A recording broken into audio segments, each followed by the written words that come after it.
అల్లంత దూరం నుంచి దూసుకు వచ్చే సముద్ర కెరటాల్ని చూసేందుకు అందరూ ఆసక్తి చూపుతారు. తీరం నుంచి అలల హొయల్ని తిలకించాలని ఉత్సాహపడతారు. అయితే ఆస్ట్రేలియా తీర ప్రాంతాల్లో ఇదే కొన్నిసార్లు పర్యాటకుల ప్రాణాలకు హాని చేస్తోంది.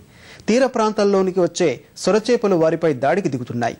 ఇలాంటి ప్రమాదాలను నివారించేందుకు శాస్త్రవేత్తలు సరికొత్త పరిజ్ఞానాన్ని వినియోగిస్తున్నారు.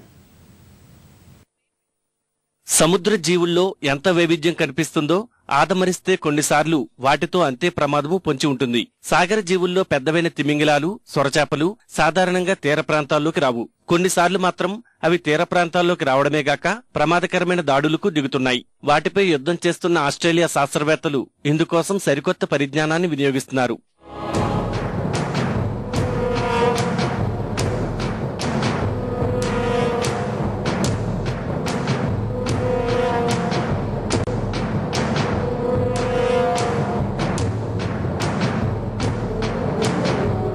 తీర ప్రాంతాలకు వచ్చే సొరచేపలకు ట్రాన్స్మిటర్లు అమర్చి వాటిని మళ్లీ సముద్రంలోకి వెళ్లేలా చర్యలు తీసుకుంటున్నారు.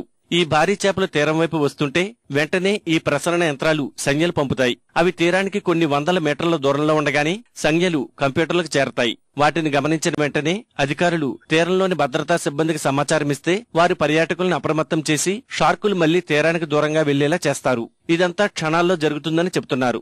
సొరచేపలను సరిగ్గా గమనించకపోతే సరైన సమాచారం లభించదు. దూరంగా వెళ్లినప్పుడు సమాచారం రాదు. కొత్త పద్ధతిలో క్షణాల్లో సొరచేపలు ఎక్కడున్నాయో తెలిసే వీలు ఉంది.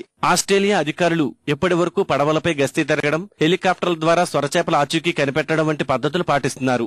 ఆధునిక పరిజ్ఞానంతో సముద్ర జీవాలకు ముప్పు ఉంటుందని కొందరు ఆందోళన వ్యక్తం చేస్తున్నారు. తీరంలోని పర్యాటకుల భద్రతకు ఈ విధానంతో పెద్దగా ప్రయోజనం ఉండదు. పైగా షార్కుల వేట ఎక్కువై కొన్ని జాతులు అంతరించే ప్రమాదమూ ఉంటుంది.